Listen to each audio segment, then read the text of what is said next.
Today is May 15th. The Yankees have taken 3 out of 4 from the Chicago White Sox. They just continue to win in a lot of different ways. The team's fun, and I'm excited to talk all about them. So let's do it. Let's talk Yanks. Talking Yanks with old John Boy Jake. Recaps galore, weekly awards, stat lines, steam and hot takes. Get your Yankees news from these two fine dudes. It's time for Talkin' Yanks. Talking Yanks with old John Boy Jake. Talking Yanks with old John Boy Jake. Hello and welcome to Talkin' Yanks, brought to you by SeatGeek. My name is Jimmy. Sitting next to me is Jake, and in the corner we got producer BBD. And what a day and what a weekend to be a Yankees fan. They are rolling right now. They take 3 out of 4 from the White Sox in Chicago. I don't know what's going on with that team. Interested to hear what Talkin' White Sox is saying, because there's bizarre scenes over there. But this isn't Talkin' White Sox, Jake. It's Talkin' Yanks. Never has been. Except that one time when there was that trade and we did that episode. What are they? They're now 18-3 in their last 21 games. Something like that. I think that's what they are. I think so. They're 18-3 in their last 21 games. So when you hear us nitpick on this episode, we are nitpicking to search for conversations because just to talk and feel some things out. And damn, 18-3. There's fun conversations to be had. There's real conversations to be had. I don't know. I'm excited. Jake, how are you doing? James, Big Baby David. No matter how you slice it, it's pretty good, man. It's pretty good. And how about our guy Nestor today, putting on a speedster to get this game in so Yankee fans could get settled in before the Rangers game that we'll be at in the Garden. We're a hockey company. Yeah. We've always been a hockey company. I don't got my kit. I don't got my sweater on. Yeah, but, we'll get there. It's in my backpack somewhere. Steal one from a kid or something. We're a hockey company. We're a boxing company. I've got my Inside Boxing Live mug going. We might as well do this other stuff because Yankees, we can just wait till October at this point. If you are a boxing fan, go check out Canobio, Inside Boxing Live, Garden. Where do they find it? John Boy Media, John Boy Boxing YouTube channel. Have you heard of that? So we're a boxing hockey company that happens to talk the Yankees. He's had real guests. Canelo, he's big. Jim, I just hopped on to grab some Yankees splits. It looks like they're 10-3 in May after a 15-6 April. It's awesome. Oh wow, Jim, I just found a stat that you're going to like later. The only game they lost, the other team had to do it in walk-off fashion. Every loss has been pins and needles. There's been runners on base at the end of the game, and the Yankees threatening to win. This Yankees team is awesome right now that the conversations are heading to banana land. Talk to Joe's and Chris McFly for a little bit as they're about to do some pinstripe strange. And, you're talking about okay, if you only got to upgrade 2 positions at the deadline, what would you upgrade? And, the fact we get to do that is awesome. And the Yankees dominate another series. This White Sox team, I am going to choose to believe that they are feeling their injuries, the Eloys, the Giolitos, the Lance Lynns. Those are pretty serious pieces that they are missing. But I'll tell you what, Jim, I had this revelation on the subway. Yes. The White Sox are the team this year that will have a team fight. Oh. They are praying for it. The defense stinks. Old man LaRusso. No, the defense doesn't stink. It's just a soft infield. It's just that soft infield. God, there was a lot of talk about that soft infield. Katie Sharp's on a trip. She's on. I requested that. We are researching. I will retract my attitude on it if it comes back that more infielders have made errors as the away team at guaranteed rate, whatever it's called, stadium, than any other stadium. But as for now, I am like slamming a bull crap sticker on. Oh, yeah. And Anderson's leads the league in errors. Well, they got this. There's soft spots all over this infield. Kiner misplayed a couple. We asked Booney, there's just soft spots everywhere. So I'll retract all of this, but that is hilarious. Cracking me up. Yeah, maybe it's remember when their kickers couldn't kick at Heinz Field, something like that. Maybe there's some funny business going on. Super weird. I hope for baseball this isn't this White Sox team, because they were not it.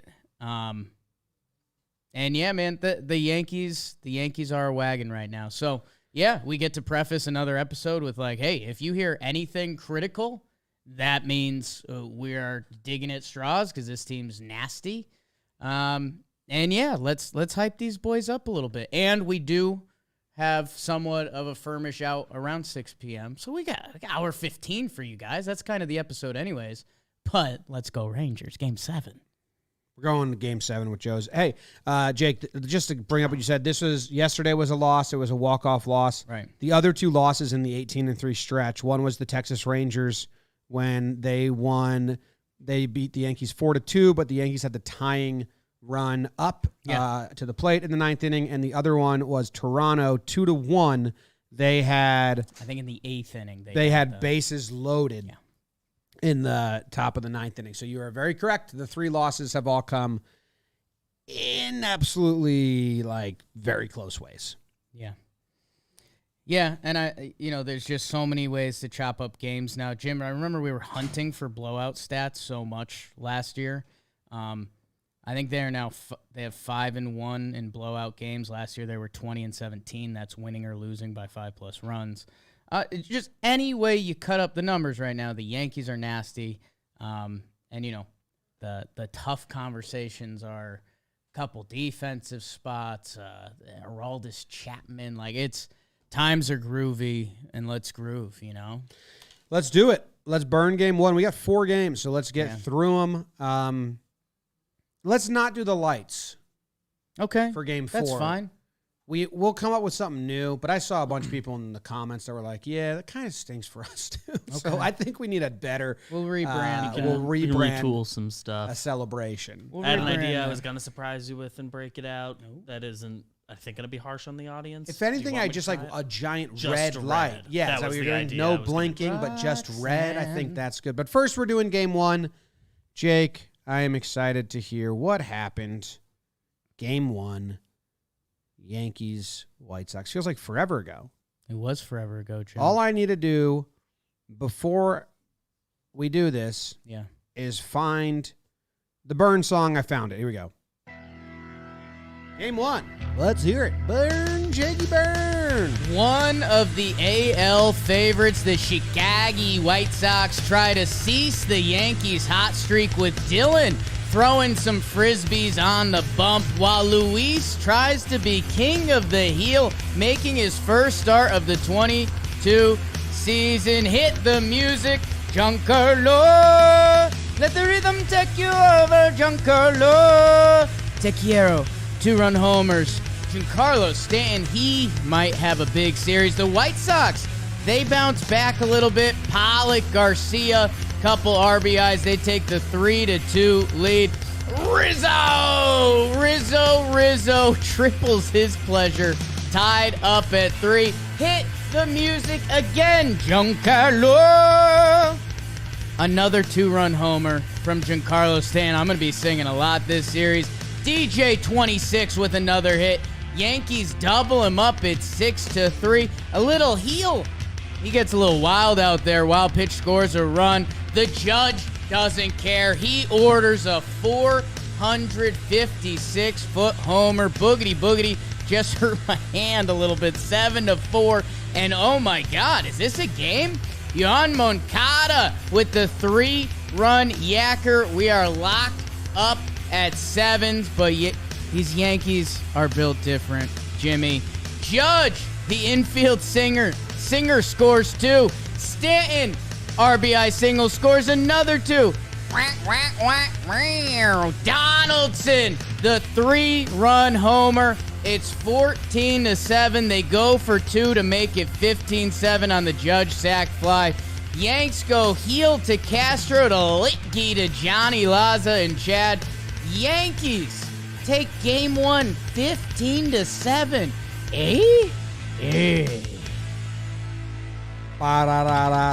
Boom. I forgot that this game was tied at 7-7 in the seventh. I was texting. You, me, and Joe's, we did a lot of texting this week. Texting weekend. And, dude, they were set. It was tied 7-7. I didn't have an inch of worry or fear. Right. I'm being delighted. Two things are being reassured for me. Yeah. The Yankees are good. Yes. And the Yankees were good in 18 and 19. Yeah. And 17. And the Yankees were bad in 2020 and 2021. That's like almost, sometimes I wonder, like, were we too hard last year? Like, were we just pissing and moaning because we were, like, in a bad mood? And like, no. This is beyond good. But, but this goes back. This is what 19 and 18 felt like. They didn't win series last year. So, I mean, it's just such a different feeling.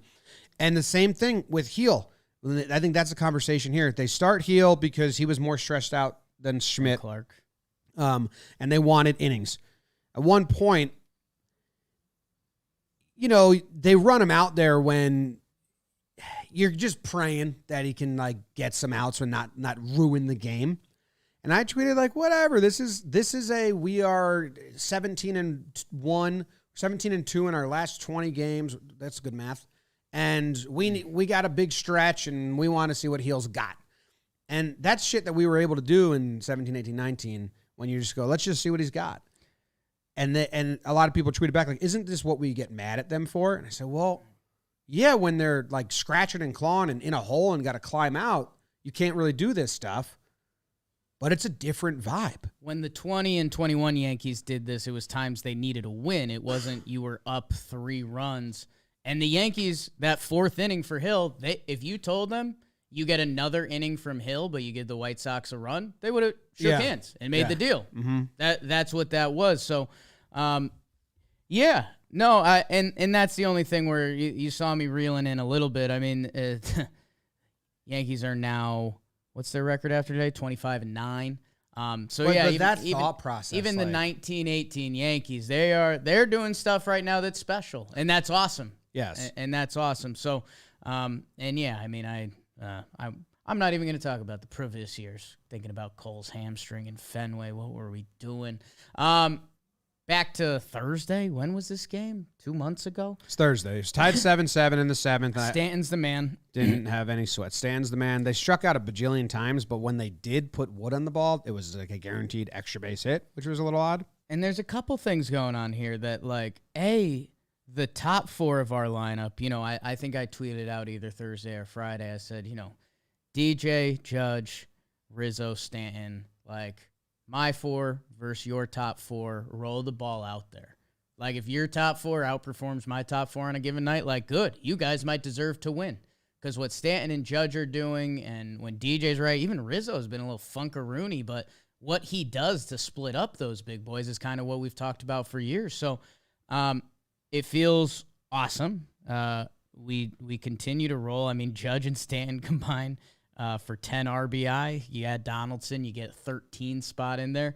And, yeah, we've got this awesome thing going with our lineup right now that we have that top 4. And go look at some of the successful teams in recent baseball. The Atlanta Braves, they had that at the top of their lineup. Go look at the Boston Red Sox team that won, their lineup. Like, I've been desperate for that. The Yankees have that, but also the bottom of their lineup is a coin flip, which I'm not saying that in a negative way. I'm saying that in a positive way. To put together 9 guys that are dialed in at the same time is near impossible. But, when you get Hickey had a 2-hit day today. Joey Gallo's starting to go. Hicksy, RBI walks will get there. Donaldson with a big day. That, like, you're right. When it's the 7th inning and they tie it back up, but the Yankees in the 8th inning have their top of the order coming up again, you're like, well, Stanton's already gone yard twice, so I don't know what you want to do with that. You definitely don't want to throw a pitch over the plate, as he liked to remind the pitcher, which is really good. Oh, my God. We'll get that sound clip up. Maybe later I'll pull it up. And then, awesome. yeah, I mean. Well, I one thing that I want to say, and then we'll move on to the game too. Good for Chad Green. Gets 2 innings at the end of the game, slop time, but gets through it. Doesn't give up a run. Loizaga goes walk, home run, and inherited a runner from Litke. Good to see Litke again. I'm tired of the not giving our guys clean innings. Like they brought Litke back out just to face the one pitcher. They did it again later in this series. Loizaga, I think like the bullpen is so deep and so good. I think that just give them the clean inning and let their stats be their stats and not have to clean up runners. But then the other side of my brain says, nah, like let them start learning how to get out of jams. But I'm a little torn on it where like, we're giving all of our guys, they're not giving clean innings. They're doing it a lot. The only time during this series I almost got hot was doing that to Clark.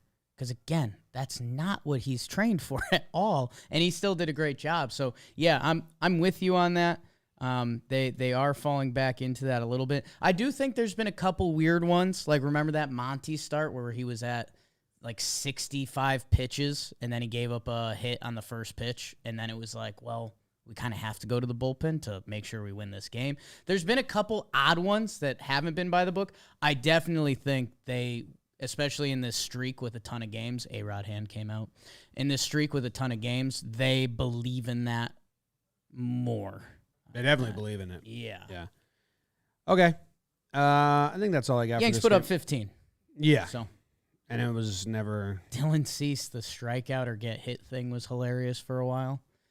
It was he had 10 strikeouts at a time, and the Yankees were 5 for 6 when they hit him. They were all like extra base hits. It was nuts.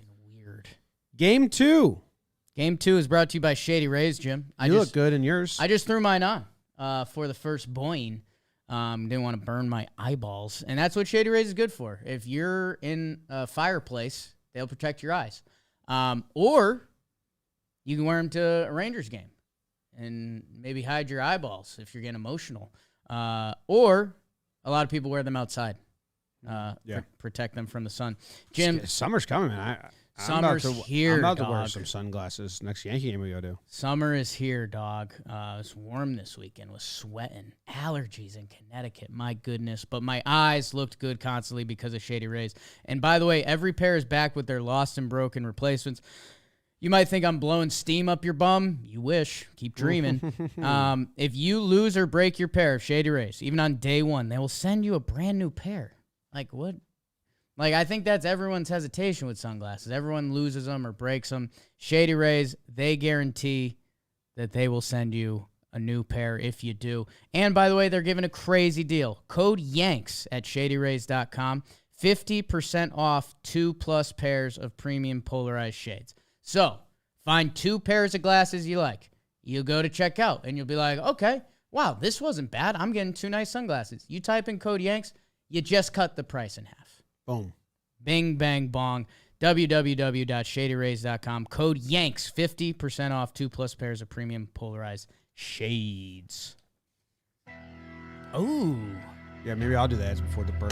You're a lot of talking for you. Let's do burn number 2. Nestor Cortez's understudy, Garrett Cole, on the bump, while the White Sox hope 2 Vs combine for a W. Whoa, do that at home. Vince Velasquez twirling it for your Chicago White Sox in the first. Hit the music, Giancarlo. Let the rhythm take you over, Giancarlo. 2-run homer. Yankees up. Hicks. This Hicks. RBI double. We'll take it 3-0. DJ on the RBI ground out. It's for Donaldson. Purple rain. Ooh, that'll get you going. And then the judge orders this game to basically end. It's 6-0 Yankees after 4. Balk! Oh, that'll piss off Garrett. That was a fun one. We'll talk about that. 6-1. Joey doesn't care. He sends him to the gallows. It's 7-1 Yankees. But Garrett was 3 sheets to the wind as he gives up 3 earned runs, ending on the Gavin Sheets 2-run yacker. Donaldson, I'll have what he's having. He hits another homer. Kiner Falefa, the sac fly, is underrated. Joes will tell you. White Sox push one across. Couldn't care less. How about your Nat King Cole shit? Garrett to my king, my king. That's it. That's all. Call the fuzz. It's a 10-4 victory. You calling the fuzz? It's 10-4. I like it. You don't have to make the noise. Mm. It's a Saving Silverman reference for those that like fucking artwork. I take back that F word. I'm sorry. Okay. To all the kids. Okay. All my kids. Yes. I don't know. Is there a conversation to be had here? Yankees go up 6-0. Garrett Cole looks, dominant again early. Kind of no BS dominant. The balk is low-key hilarious because DJ hates playing first. And Garrett. Oh, and DJ hates doesn't being give a shit frustrated. about Garrett's feelings. No. And neither does Rizzo. Garrett was kind of happy with the balk. He's like, go tell them I don't want to be over here. Mm. We've got a first baseman that can play every day. You mean DJ was happy? Yes. Garrett wasn't happy because he wants to shut out. DJ was like, tell them, dude. Well, it's funny. Because this is the game with all the Kiner misplays and Cole giving Kiner like the biggest sympathy act in the world, which is a little off-putting for me. Like, Cole, you're an asshole to everyone, and then you're going to choose one guy to baby? It's like, I don't know. It's nice. I did this with the McFlys. You did? You had a conversation about this? I'm interested to hear your take because I think a lot of people are going to disagree with my input, but I hate pity play. I hate pity sympathy. If you ever watch me play a sport, like if I was Kiner, I'd be mad. I'd be like, shut the fuck up, dude. Like you're a dick to everyone, but you're going to Jim, per usual, treat me with kid gloves? Per usual, Joe Stradamus was all over it. I didn't like it. Okay. I'm glad. I thought I might be coming off like a... You're right. There was a lot of Twitter that was like, I love that from Cole. Would like it if he did it all the time to everybody. And it's okay, and this is what happened. Because that's what I said. I said, hey, McFlies. Hey, McFly. And I was like, you know what? This might be weird. I didn't really like that. I was like, I would have loved if like they had if we came back the next inning and then in the dugout, Cole gave him like a little, I got you. Like that's what we like. The fist pump on the mound was odd. Joe's was all over it. What did he say? The second IKF made that error, Garrett Cole told himself, I'm going to pick up my teammate and I'm going to strike out this next batter. Garrett Cole is premeditated. Yeah, we saw it with the Vladdy tip of the hat. So the moment Garrett Cole strikes out that hitter, he says, I picked up my guy, turns and points. So it was all premeditated by Garrett, and Joe's being the lovely, wholesome hugger he is, he was like, I don't hate the thought process. I like Garrett digging deep to strike out a player to pick up his guy. Garrett Cole did it in the Garrett Cole hint of weird that he has. So, yeah, No, not a big deal at all. No. I was like, when he did the fist pump and like made Izzy like come back to the mound to like dap him up, I was like, what are we doing here? Like he's not a rookie in his first game. Right. He's a fucking big leaguer. Yeah. Shortstop. Treating him weird. That should have happened in the dugout. Like, yeah. I got you, Doug. Okay. I know you'll get me back. I got you. Instead, again, I just kind of laughed at it. I was like, well, what is that? It was very Garrett. Cole hates everyone. Yeah.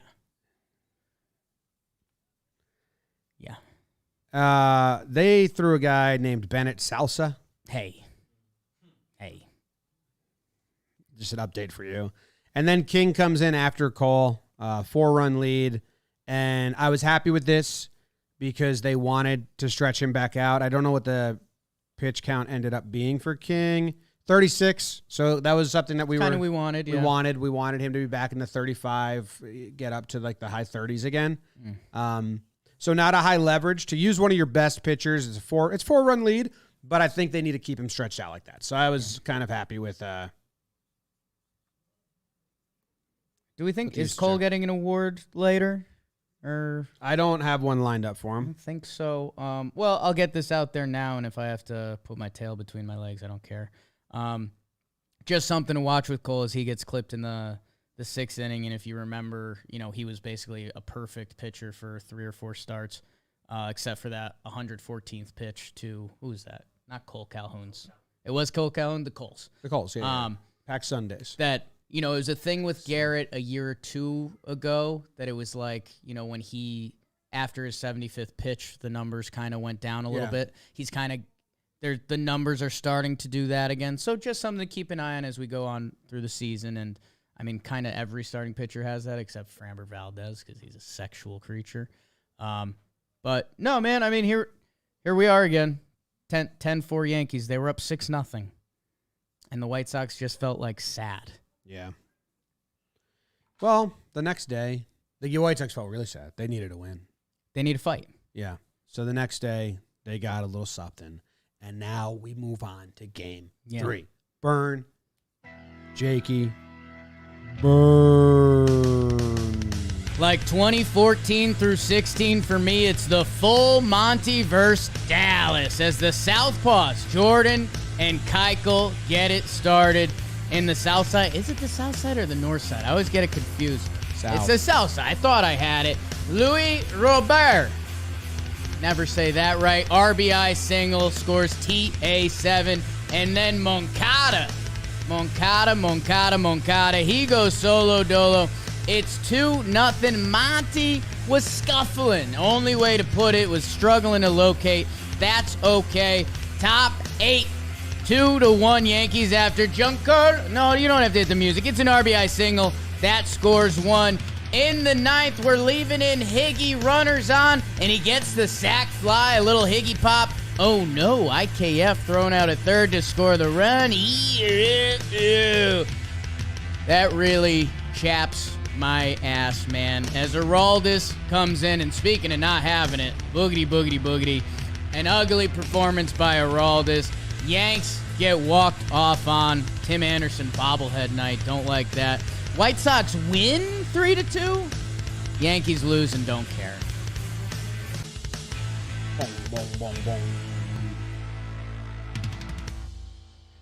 Keuchel dicing him up. Yeah. He induced Flashbacks. He induced no hard hit balls. It was tip of the hat to him. He was kind of pitching for not his spot, but he needed a good start pretty bad. They signed who'd they sign? The White Sox signed Cueto. They got guys coming back. And it's so funny. Baseball that Cease and Kopech had been so good for the White Sox, and Keuchel had been so bad, and that's baseball Susan a little bit. Monty had no idea what to throw. Yeah. I talk about Monty's pitch mix a lot and how he usually finds what pitch is working the best for him and then rides that out. He said in his postgame, he was like, I didn't have any pitch. And you look at the pitch usage per game, this is the closest he's ever been to all 4 pitches being thrown at the same. He was just searching. He had the curveball at 20%, the four seam at 24%, the changeup at 25%, and the sinker at 29%. So usually he finds the top 2 and runs with them. He was not in. He didn't know what to do, and whatever. He deserves a bad game. Hopefully, it would be nice if they could get him some support. I thought about doing an award for that because the numbers are really jarring. Don't make Monty's day a bad day. Right now, they have how many losses on the season, and 70% of their losses come on Monty starts. It's come on, let's not. Don't make Monty Day a bad day. That's what I say. Yeah, and it's one of those weird things that people are starting to get theories. I saw tweets that were it's Monty's energy. It's no, it's the weird happenstance of baseball, and it sucks for Monty. And I know how this story ends. There will be a day on a Monty start where the Yankees put up a 12-burger, and they say, "Oh, Monty. I bet Monty wishes they could have shared these over the last 4 starts." And it's well, that's baseball. Paulie was on it. He was I think Monty's at his best when the curveball's right, and I think that was the furthest pitch from being right on this day. I think there's an argument that when Monty's got his good changeup, he can make guys look foolish. But I guess Monty's been having a really good start to this year. It's just being overshadowed by guys having incredible starts to their year. And I don't know. There's 2 ways to see this. In the end, he only allowed 2 earned runs. He didn't make it out of the 5th inning, but he didn't lose the game for them on a night where we're acting like he had the worst start of his season. You know what I'm saying? And I think that's where we'll end up with the positive spin zone with a good Monty bounce back is like this has a chance to be Monty's bad start. So when you put it like that, things are pretty good. I guess we'll see. Let's see what the next start looks like. No concern over Monty, but he's going to want to bounce back. He said his timing on everything kind of felt wrong, batter to batter. So I don't know. Again, in this world of Yankees euphoria, we're in Monty's something to track, but the concern level is low. Low. You have anything else in this game? Do you want to talk the kind of Falefa play, or are we saving that? I'm not, I don't believe. So let me check the stat page quick, because I don't know if we... I don't know. No, let's do it now. It shouldn't be an award. MFer's pretty tough. MFer will be tough, and if it ends up back there, who cares? Yeah, it's... Fuck, that's tough, man. It's a tough... Here's the best way to phrase it. Jack Curry went in on IKF after the game. Dude. Were you watching? Yes. Okay, because that was another I texted you and Joe's, and I was like, damn, Curry's going kind of in on him. If anyone didn't watch, can I just recap what happened on the postgame? Kiner Falefa owned up to it. He said, it was a bonehead play.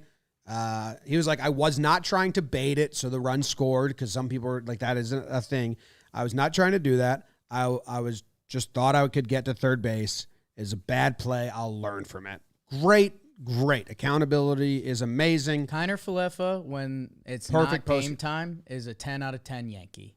He loves perfect. The physicals. Yeah. He did a pregame, went on the field early the next day. Yeah. He's great interview.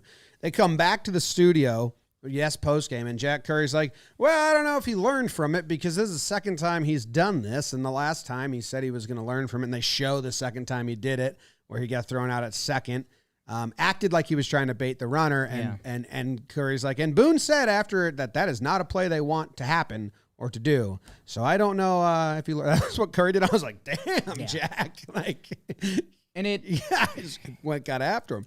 I just think a bonehead play. It's dumb. The thought processes are natural, and I think a lot of Yankee fans went through this with the trying to draw a throw to score, or if it goes over his head, going to third, and then you're like, okay, we lost, but we gave the White Sox hell again, and we're in this crazy winning streak. Should I kind of let it go? And then I think everyone sat on it for like 5 minutes. I was like, fuck that. Sorry for another F-bomb. Wow. DJ and Judge were coming. DJ and Judge. So that's where you could spin it a lot of other ways, with different parts of the lineup or different game situations, or not in a winning streak. It's inexcusable, and I think that's where IKF screwed himself, and I think that's where Jack was more mad. I think IKF lied on the first time it happened, because I think he was trying to bait the throw, because that was going to be a closer play. The first time. Yes. It still didn't really matter or work. He was safe no matter what. This time, it was just inexcusable.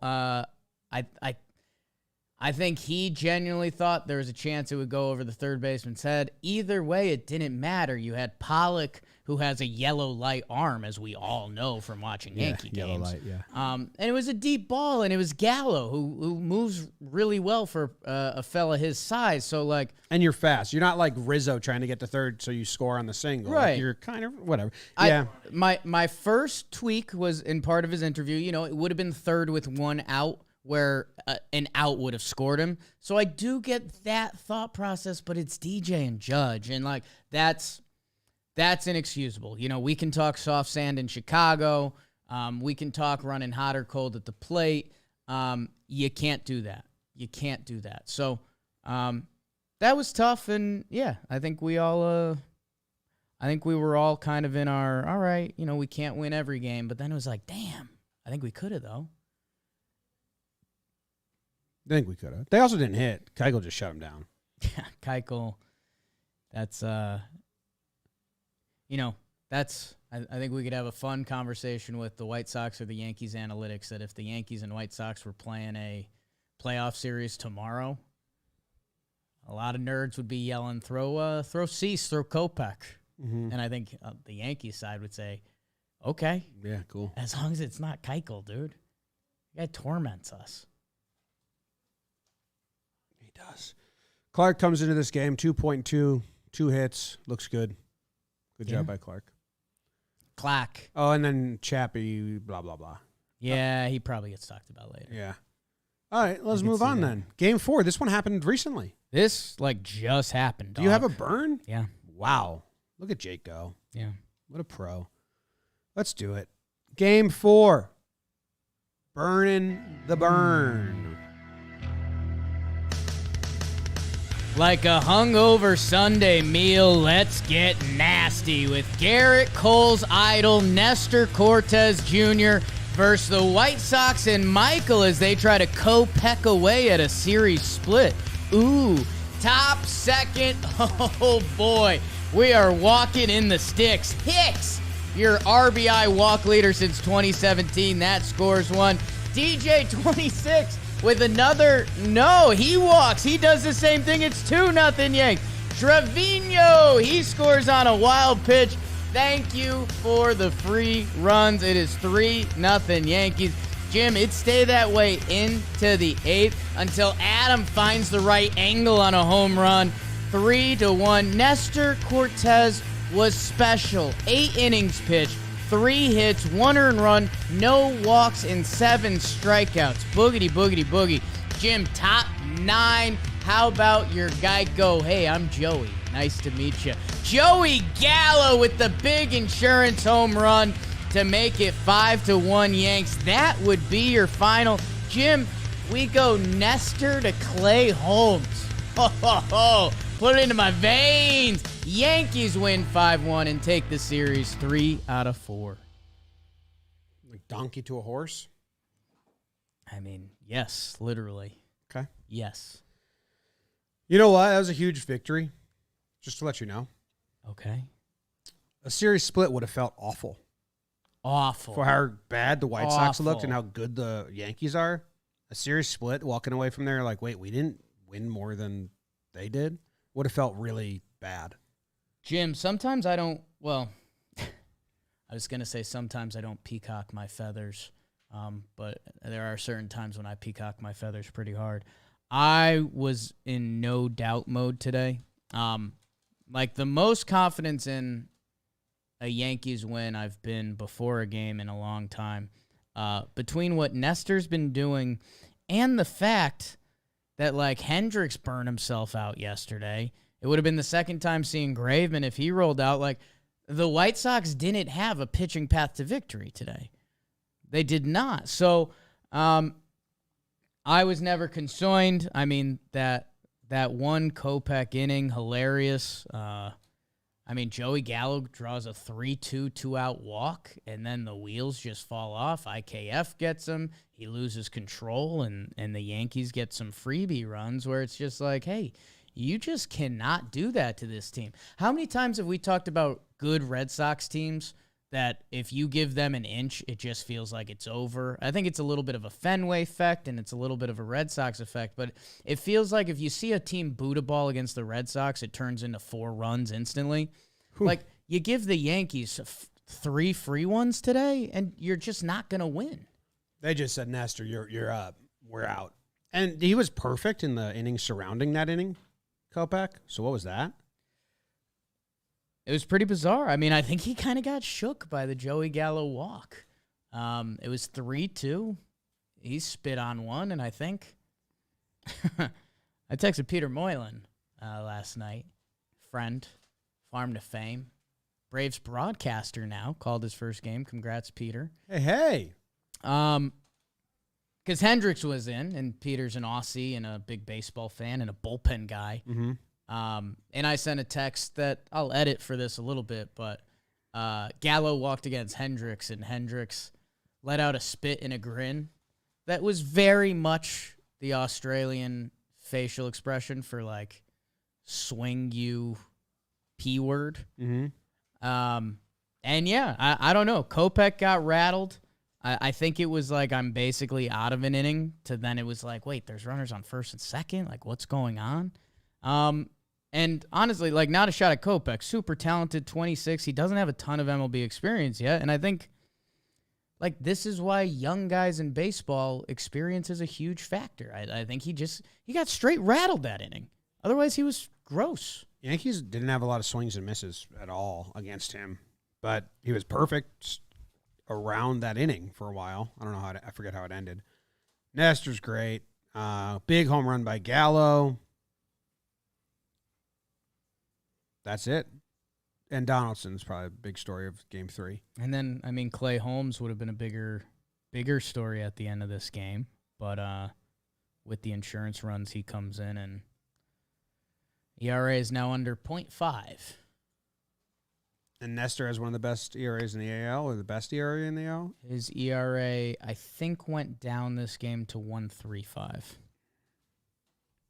Is Nestor's in the All-Star game? Might be starting it. Nestor Cortez starts the All-Star game. You will lick your own ass. Try. Okay, fair. Fair's fair. I'm just saying. There's a lot of people at home that think they're too proud to try. Mix it up with a finger down there. Let's move on to awards, the second half of the show. Yes. And who is bringing those to us? Is it our dear friend GM? It wasn't going to be, but now it will be. It's Greg Morris Cards, people.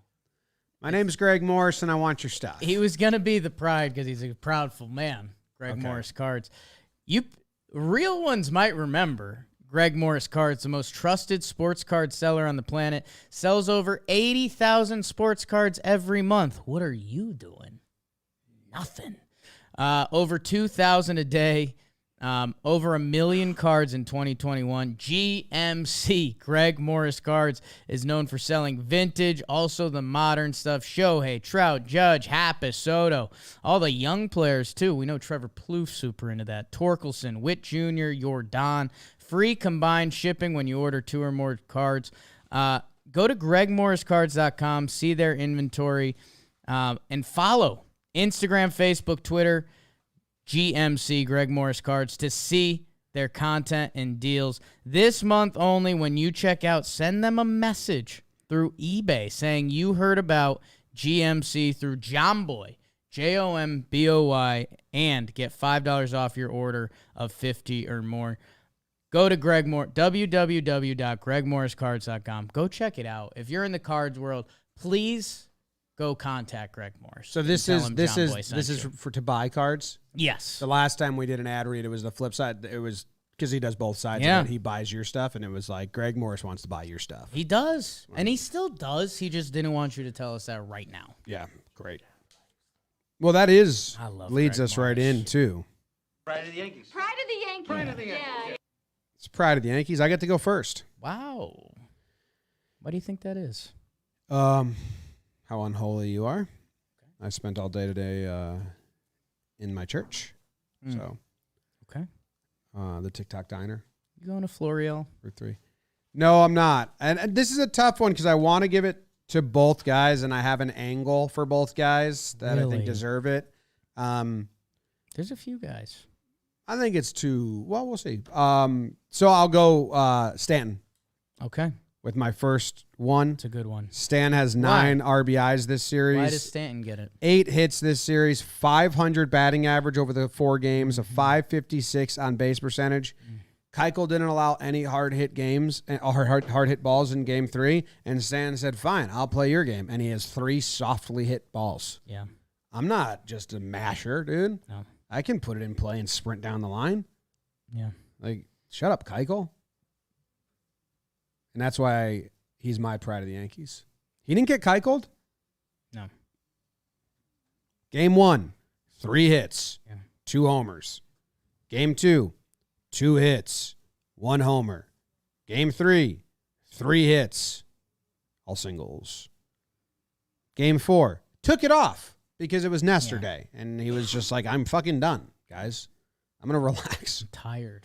All those singles yesterday was exhausting. Exhausting, yeah. Going to run the bases. Stan is, when Stan is hot, man. Yeah. God, Judge is hot as well right now, and they're both hot at the same time, and it's very rare. You'd like it not to be as rare as it is, but when it happens, it's Special.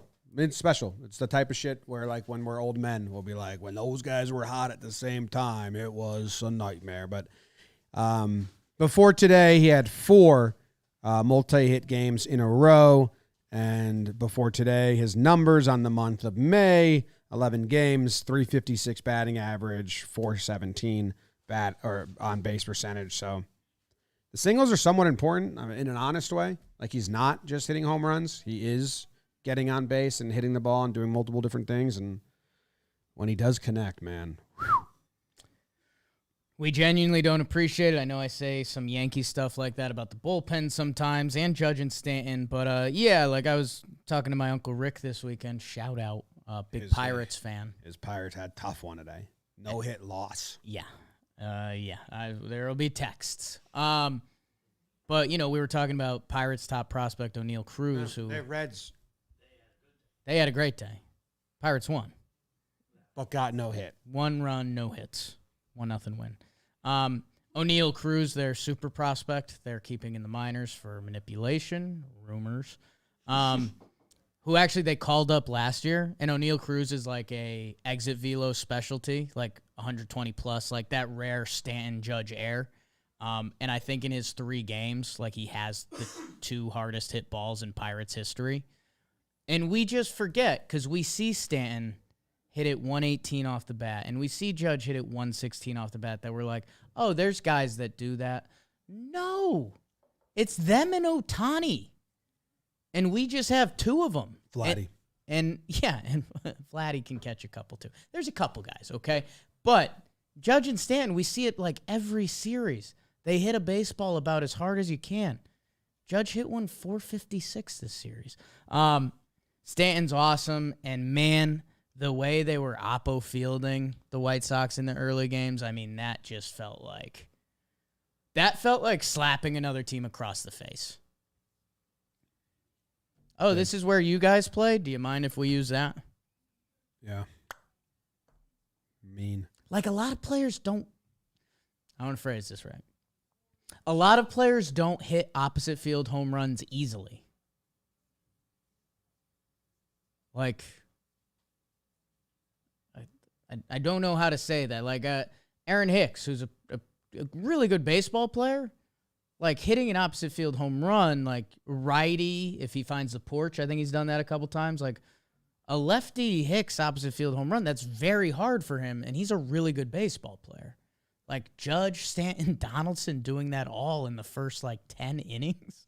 I mean, it's a little messed up. Proud of you, G. Now Tell him that next time you see him. No. Okay. Jim, I think you expect me to go somewhere else, or maybe you didn't, and I just totally misread it. I'm going Nestor. Yeah. Okay, good. Okay, I didn't think there was a third option. We're on the same page here. Reminder, 8 innings pitched, 3 hits, 1 earned run. Jim, as you just mentioned, and it's a throwback to early 8 innings pitched. 8 innings pitched. It's a throwback to early Talkin Yanks awards. Like you said, this record day would have been a lot different. I mean, if Nestor threw out a 6 innings, 3 earned runs today, a quote-unquote quality start, we could be having a bad time. We'd be having a real bad time. He did not.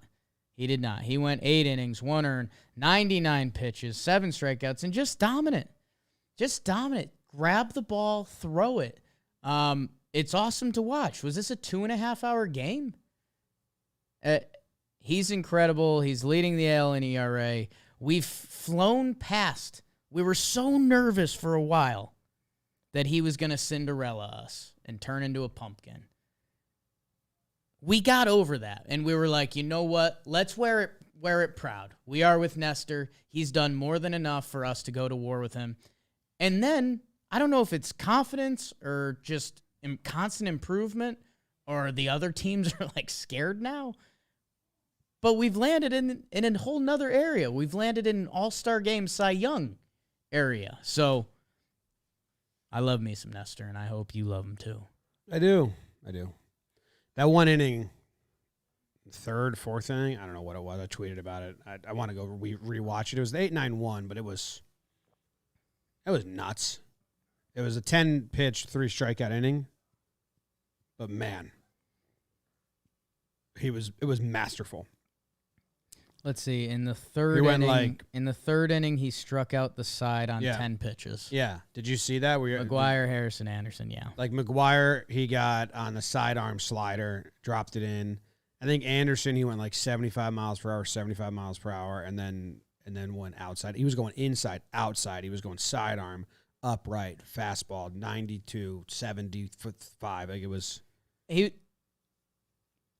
If people forget that Dallas Keuchel was one of the best pitchers in baseball for a while, 2015, Cy Young, he was really nasty against the Yankees. There was a couple times when Keuchel found it yesterday, and it was torment. I forget if it was Donaldson, but there was one at bat where I think he just put Higgy in like a art masterpiece, like a book on pitching.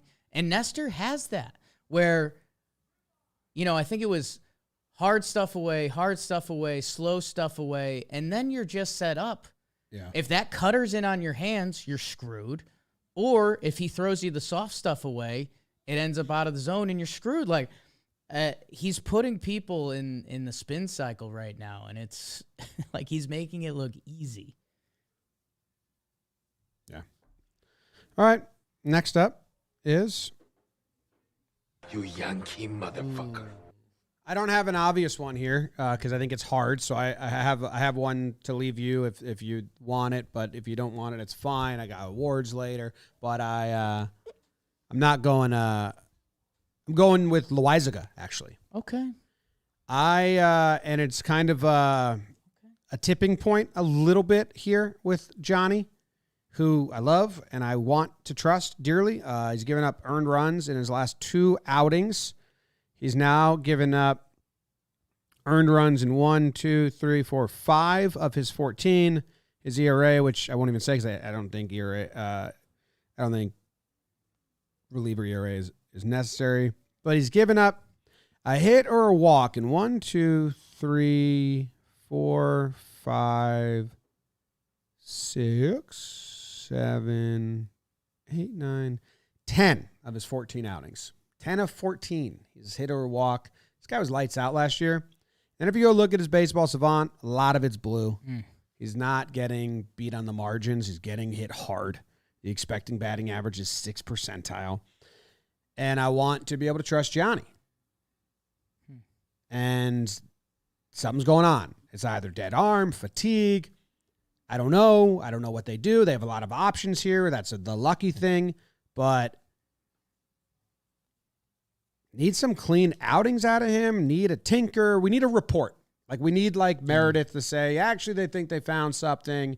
It was this or this or this or that. Like something tangible of note, I think, because it's not looking good right now. Yeah, we got something for you to work on, Matt Blake. Yes, the blue bubbles on Baseball Savant are a little concerning because it's, we talk about eye test and expected results. The fastball's down 1 mile per hour, the changeup's down 2 mile per hour. Everything else. Well, they're also just they're just killing the fastball right now. I mean, it's got a 398 expected batting average. It's got a 824 expected slugging. Yeah. It's got a 650 slugging. So guys are just killing his sinker, his 2-seamer. Yeah, I mean it's I'm kind of the last person to jump here, but you almost wonder tipping, that's how nuts these numbers kind of look to me. And yeah, hey, if there's ever a time to figure it all out, it's May when the team is just winning everything they run into, and your worst option out of the bullpen, like Wandy Peralta, is nasty. So, sorry, Wandy. Ricochet. Sorry, Wandy. Might kick my ass. Who is your Yankee MFer? Jim, I'll take the layup, and I guess it's kind of fun to even pair them together, but it's Chapman. Yeah. Chapman comes in to the tied game. And, I mean, there's now been a few times this year when you can just, it doesn't look right. And maybe the other thing around it, which was a popular conversation, was Tim Anderson getting on base and Speed messing with him. And It's kind of funny how a lot of these conversations are coming full circle that we used to pin a lot on Gary. But, like Aroldis Chapman holding on base runners. I mean, that was always a joke. The pitching staff being kind of hard to catch was always tough. I think, is Higgy leading the league in pass balls or something like that? That was a stat the other day. But, no, I mean, it just...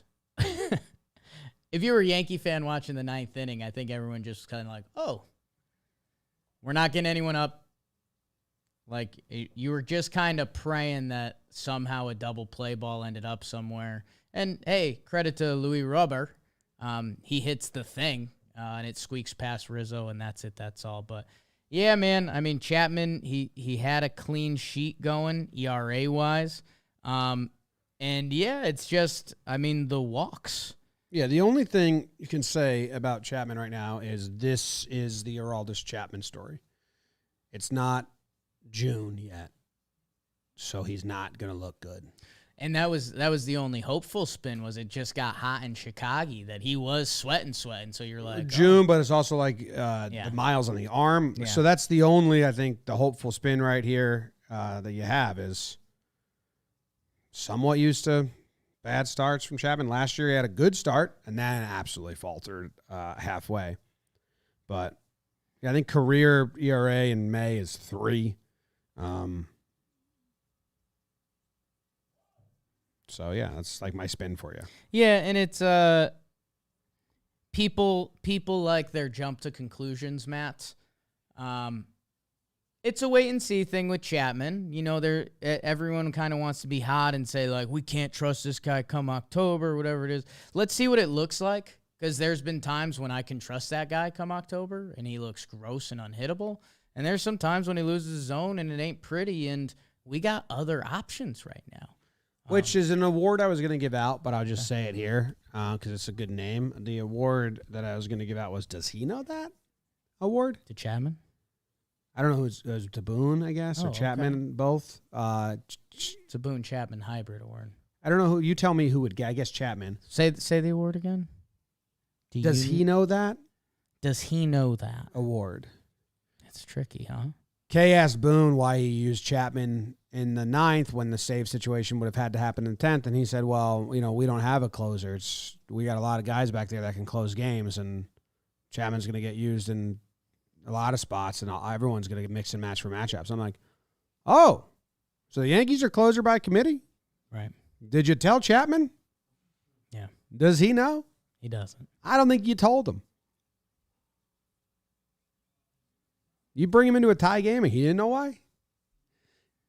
But it's smart. You've been asking for it for a while, and it's how baseball operates now. And you saw Clay Holmes get up for the close situation now. But, yeah, so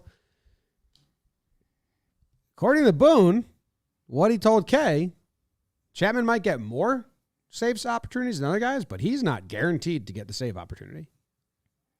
That's interesting.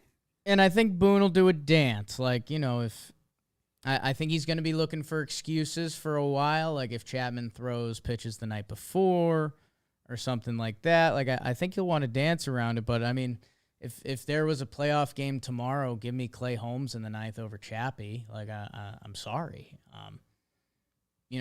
Chapman, what he's so good at is being dominant, and if he's not dominant, then you find the cracks in Chapman where, I mean, if there's a good base runner out there that you just gave him a double.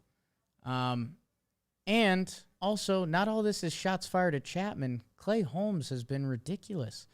Like, the way Mike King is pitching, I can't wait for the first time Boone hands the ball to Mike King and says, finish it up in like a 3-1 game. Because I'm ready for that. What's that look like? What's that feel like? He was about to do that last Cole start. And by the way, like, let's do that.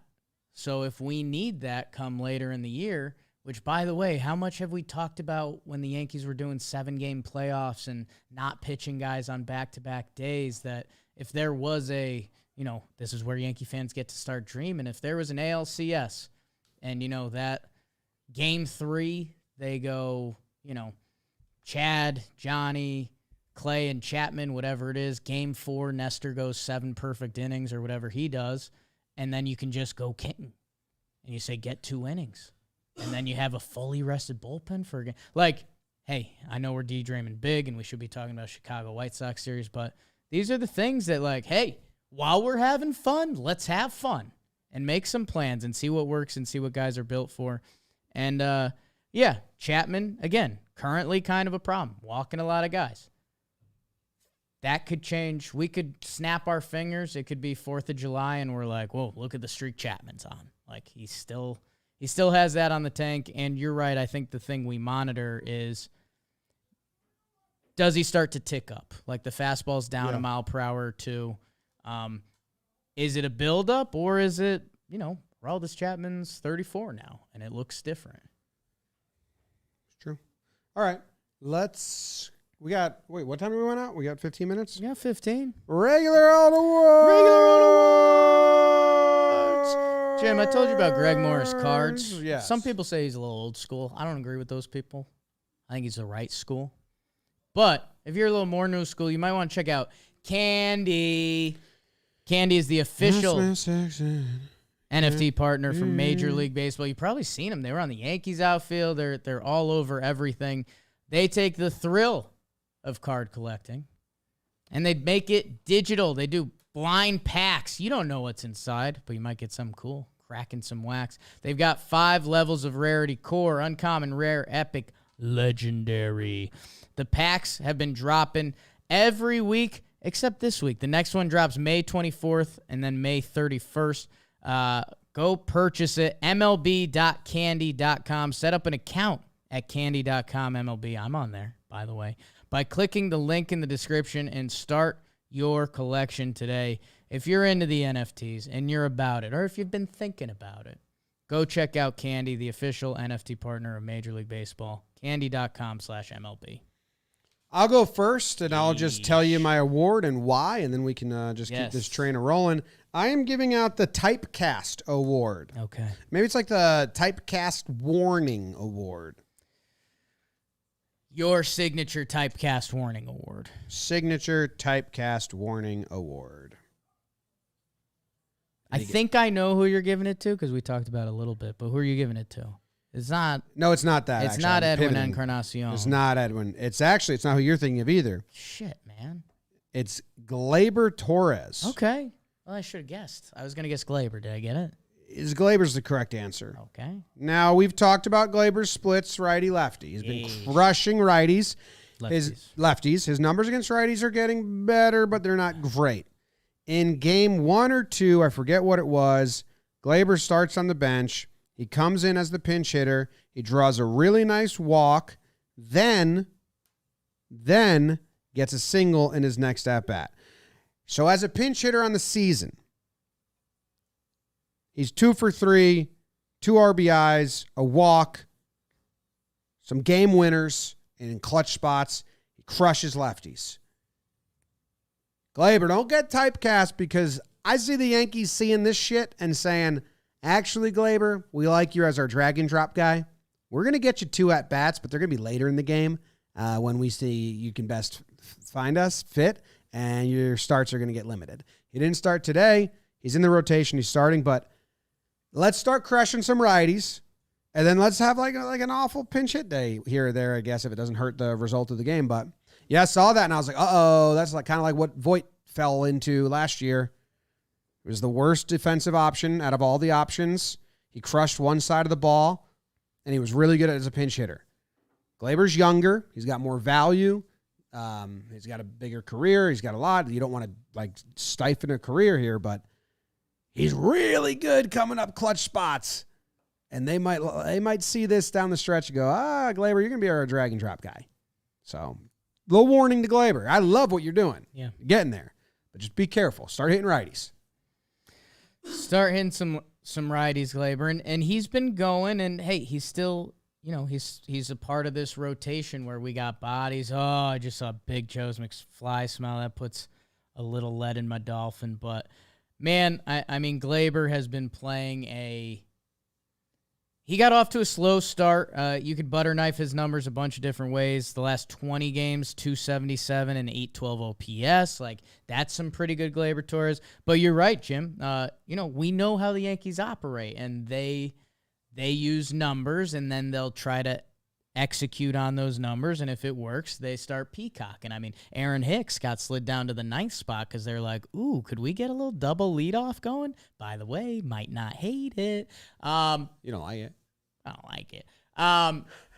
But yeah, no, you're absolutely right. Like, I think their Orioles series is coming up. Like, Gleyber, you've been playing a great brand of baseball, and dude, I guess the perfect example, remember when the talk was the first game of the series, Gleyber didn't get the start after basically winning the last game with 5 RBI. Yeah. So, yeah, that's got to confuse young Gleyber a little bit. But he looks happy and good, so. Yeah. All right, what's your first award? Jim, my first award, and I don't want you to swing at me. Big night. Wow. And I'm not stealing your award that we might have talked about that you might still be giving out. We'll see. Okay. That's called a teaser in the biz. I'm going to give out a Stepping Stone award. Oh, I like a stepping. You're allowed to give a Stepping Stone award out. Well, you're not stealing him. No.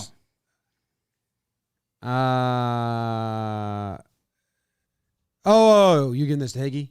No, I like Higgy, though. Who are you giving it to? Jim, the Stepping Stone Award, one of the most famous awards in Talkin' Yanks history. Donaldson? Okay. One of your, you started as a signature award. It's tied to you. I didn't want to give out the first of the year, but I also kind of did. I like it. Jim, I many gifted times that to the public. How many times have you heard me saying, like, and when's the Donaldson series going to happen? When's the Donaldson series going to happen? Jake's always making jokes. Always joking. Josh Donaldson, he hits 2 home runs this series, 6 RBI, a little 294 batting average, 333 on base. Nice double as well. And, Jim, I love all that. Josh Donaldson has that, especially the opposite field one. That was nice. That was one off the bat that you couldn't tell if that was a fly ball or a ding-dong, and he tanked it. And it's like, oh, yeah. Go look at his baseball savant and his exit velo numbers. He's one of those guys that hits a baseball differently. He's got an MVP trophy in the back. Jim, the defense at third today. Yeah, that was nice. There's something that gets my rocks off, and it's good defense at third base. Watch that throw. Flip that coin. That's a coin toss joke. That's for Jimmy only. Go watch Josh Donaldson's throw from third base on the diving snag down the line today. You heard me talk about it with DJ LeMahieu, and I tried to depict it to you guys as best as I could that it wasn't a shot at DJ LeMahieu. DJ LeMahieu was a Gold Glove second baseman. I think he's got 3 of them. Good range over there. He uses that 6'4" frame, and he's got a good second baseman arm. Third base is a different world. And again, it's not a shot at DJ, who can play a nice third base, and it hasn't bitten the Yankees at all, and bitten is not the right word. It's just a good third baseman can play a different brand of third base. And watch the throw when he gets up. It is a laser, man.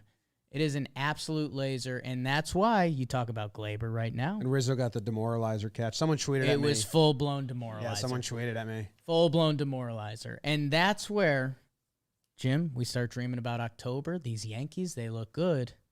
If it's a playoff series, I need Josh Donaldson at third.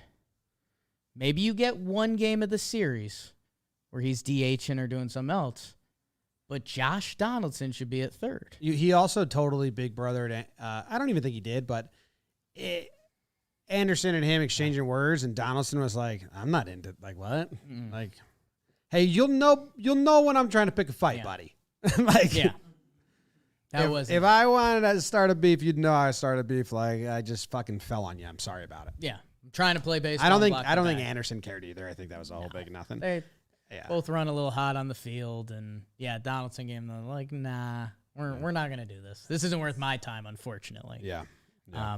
But yeah, that's where This is not worth my time. So you think I want to fight you on this soft infield? Sometimes the stepping stone is from bad on your way to good. I think Josh Donaldson's stepping stone was from like average on his way to like potentially really good. Okay. Nice. Thank you. My next award is the And I Say Hey award. I say, hey, don't try to read me wrong. No, Ho, I've been reading puppy songs. It is a song, but it's not that song. So show me family. No. Ho. No. Who's it going to? Gallo. Ah, It's I the thought other it might. song. The I wake in the morning and I step outside and I take a deep breath and I get real high and I scream at the top of my lungs. What's going on? Happy for you. If no one's ever seen Linda Perry sing that live on Howard Stern on YouTube, it's a must watch. Stuck the land in there really well. It's a must watch, please. What's going on? So Gallo, I was in the weeds on Gallo's stats, and I want to say that I'll eat a little bit of crow, not really crow, but Right. I was saying if he doesn't, when he gets hot, if it doesn't help the club, if it's just pad on homers or whatever, like I'm not into it. But there's a big homer today that helped the club, and he had a big single, he had a big walk. He was and he's on a bit of a heater right now, and I love it, and I hope it continues. And I think it may have a better shot because he's doing something a little different, and I don't know if it's on purpose. I don't know if it's accidental. I don't know what's happening. He's hitting singles. This is a guy who had more he got 100 home runs before he got 100 singles. Right now, Joey Gallo has 17 hits, and 12 of them are singles. This is not how he performs. In this recent hot streak, he has 8 hits. Now he has 9. 6 of the 9 are singles. It's weird. Even weirder, 5 of them are opposite field singles. And I'm not talking bunts. One check swing in Kansas City, that was weird. The rest are over the shortstop's head or between the short and third baseman. Singles, opposite field singles. Last year, he had 5 opposite field singles that weren't bunts. They were swinging singles. He had 5 all year, 100 and something games. In 2018, the last full season he played, he had 6 opposite field singles that weren't bunts and 5 now. Actually, he had less than 6 because some of those runs. And he already has 5 this season. The shift is going away next year. He's a free agent. Is he trying to do this on purpose? Is it just kind of, this is just circumstantial and it's happening? He hasn't bunt to beat the shift yet, but he's beat the shift. He's hitting singles. So what's going on? I have no conclusion here. It's something I'm just going to keep tracking, and I want someone to ask him, is this accidental, or are you trying to go the other way more? Because he's been vocal about not doing that. But it's the most single to hits ratio he's ever had. I had some crazy stats up. I think I might have deleted them or lost them, but right now he's at like a single to hit ratio is 80 because it's high. And in like his previous years, it's just not even like close to that. So just, hey, what's going on? What's going on, JoJo? And hey, if this is on purpose and you're starting to spray the field more, I'm big into it. Right. If you remember, when Joey Gallo was dudes down bad, we basically said, or I was saying, like, let's get to a point where we can get to a point almost. Like, he had as bad of a start to a season as you could have. Last year, 47% of his hits were singles. In 2018, full season, 37%. 38 before that. It's 88 right now. I know that's not sustainable. Right. That's not what it is. What, are you trying to go the other way more? You making contact more? Like, what is this? Only one double. Maybe he's also getting hurt by, like, the 4 outfielder thing, that singles aren't turning into doubles at all. I don't know. Yeah. Well, I watched him. Right. Not that many of that. Joey Gallo. This is excluding today's game where he had a walk and a homer. So these numbers would be presumably going up. The last 14 games, 263 batting average, 378 on base, a 957 OPS. So when I open up my baseball reference tomorrow, Joey Gallo over his last 15 games is going to have a 1 OPS. It feels weird. It still doesn't feel... It kind of does. natural. It's somewhat he's been involved, so that's where I'm like where, super like I'm happy with it, like because I was worried that we were gonna, and for the first week we did, and I was like, wait, what? It doesn't feel like that. But this series, it felt like he was involved. Like he's a threat. And how many times have you heard me and Jim BBD talk about the importance of a threat? Normally those conversations were around Gary when he was right or close to right. Joey Gallo. And again, the grand scope of this season. He looked good in left field this series. So now I'm starting to wonder, is it like a Yankee Stadium thing? Which that's a whole nother can of worms. I need the glove. You give me the baseline of the glove, which I saw you collect a gold glove at the start of this year. And I know you can move pretty well and your arm's pretty good too. He is a threat. And the walks were good walks. I know that can sound douchey and like you can pick and choose those. I get it. He spit on a Kopech 3-2 fastball that was low today. That led to their rally. The walks seem like he's winning walks. I need the glove. If there's no glove, that's where I can't help you. Because you're going to be in the bottom half of the lineup. You're never going to jump. And I love Joey Gallo. And he's had a really nice major league career. But Judge, Stanton, Rizzo, and DJ are different. Mm-hmm. Like Donaldson, there's a world. I could give you all sorts of Jakey speeches. And I think Joey Gallo feels better in the second half of that Yankees lineup. I was laughing. Was it the midweek episode? We were talking about three guys if they were going to be on this team. I think it was Hicks, Gallo, IKF, or Marwin. And I was like, we all might have different guys. I like Gallo. I think part of it is there's only so much you can do. I think he's finding his lane. I think he's going to be a little streaky, and that's what it is. But, man, I think if you're a starting pitcher and you see Joey Gallo in the batter's box, there's a little bit. And the thing that I want to look into is that, remember when there was that whole Joey Gallo MLB Network thing where they were talking about, he moved his hands and balls away, balls in, whatever that was, and it was kind of a farce or whatever it was, or it was half true.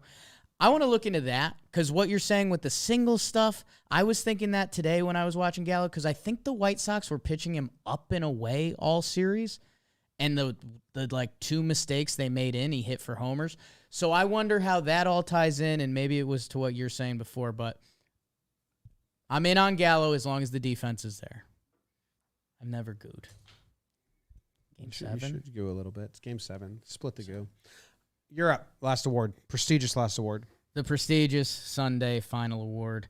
I want to let everyone know. I'm giving out the Mad Max award. Killer awards by me. Yeah. Put my heart and soul into 10 those of awards. 10. Yeah. I'm giving out the Mad Max award. Mad Max award goes to Max Scherzer for not letting that guy throw out the first pitch. Yep. Nope. Shea Station for that. Oh. Monty? Maybe Inside Boxing Live. Would that be a weird topic? Monty just needs to throw the bats in the shower. Jim, I'm a big GIF guy. Yeah. I didn't like the movie Mad Max. Yeah. But I watched it at a really weird time in my life. I snuck away during lunch and watched it alone in a theater. During work? But I didn't like that they basically just ran back the same movie, different halves. Anyways, spoilers. Never seen it. There's a famous GIF that's come from that movie, Jim. It's, what's that actor's name? Charlize Theron. No, the guy. Is Tom he the Hardy? guy who plays Bane? Yeah, Tom Hardy. What's the GIF? And he's pointing up, and he says, "That's bait." My guy Clark. We've talked about Clark Schmidt for a few years. We've heard great things about Clark Schmidt. He's going to get some opportunities this year. Jim, all he's done so far in 5 games, 11 innings, 9 strikeouts, a 0.82 ERA. He's only given up 1 earned run. It was a home run. Clark looks pretty good. He's 26 now. We've kind of come a long way from 24-year-old flying up the prospect charts, Clark Schmidt. I don't know. We talked about, I gave a whole speech about how Mike King deserves to be a starting pitcher at some point. Clark Schmidt is putting his best foot out there. And as we approach this season, and Yankee fans, you all know it. In your group chats, it's happening in our group chats too. we're starting to eye some different positions around the baseball field, whether it's catcher, center, shortstop, pitching, whatever your flavor is, we're all starting to dream about this Yankees team. Clark Schmidt, he's put himself in an interesting spot because he's been good. The stuff backs it up. The eye test is there for me that I don't know if he's going to be trade bait, but man, that baseball savant looks good. Or does he find himself in a really important role with some injuries this year that I hope he plays himself out of trade bait that we need Clark Schmidt? But good for him, man. This has been a couple years in the making now. Good for him. Anything we missed real quick? 10 seconds on the clock. We had a lot of talks about Isaiah Kiner-Falefa off the air between our Yankees group chats and different things. He started hitting again this series. Let's see if He became untethered. Let's see. The hitting is untethered to the glove. He hit. He didn't field. The hitting started kind of after the glove stuff. So now I'm interested to see. I like his bat. I didn't think I'd like his bat. He's botched 9 balls in 30 games. So that means every 3 games, 3.3 games, he's going to botch a routine ball. That's not good. So my main point about Kiner is he's botching routine ones. Right. That should be fixable. If that gets fixed, we're set. I love what we got going on. If the kids come up, the kids come up. If the offense, the rest of the 7 guys are hitting and scoring at a crazy rate, Yankees run differential is plus 69 right now. Come postseason, they're just going to need someone who can make routine plays like a given, and they don't care about his bat at all. Because if the rest of the offense is swinging, it's a long way to go. But the good news is he's botching ones that are very easy. Right. But yeah, you hope it's. They've been gentle with him on the errors. I think coming into the year, because we at least, I don't know if we assumed it or if that was the scouting report on Mitchell, that like even he'll make the routine plays. So it's the opposite. It's not what we've been seeing. Like the mistakes have been on fairly routine plays. I wonder if historically it's been very heated debates. Yeah, I don't inside know the JM walls about Kiner. A lot of research. I forget which things were researched and which things were hearsay, but let's see how the numbers should be sort fixable. out. Made a nice play in last night's game, and we're like 6 weeks into the season. We're gonna find out a lot more. I do think other things of note. Rizzo's been a little funkaroo now for a little bit. He went back to Chicago, man. Yeah, he's back in Chicago. He was doing a lot of charity stuff. Yeah. Jess really liked that. Miguel Castro with another clean inning. He'd be a reliever. We'd be talking a lot more about other teams. Otherwise, on my end, it's kind of just like, let's go Rangers. Have you guys, we haven't said Aaron Judge's name a lot. You guys still think he's good? Judge is, yes. It's the best Judge we've seen.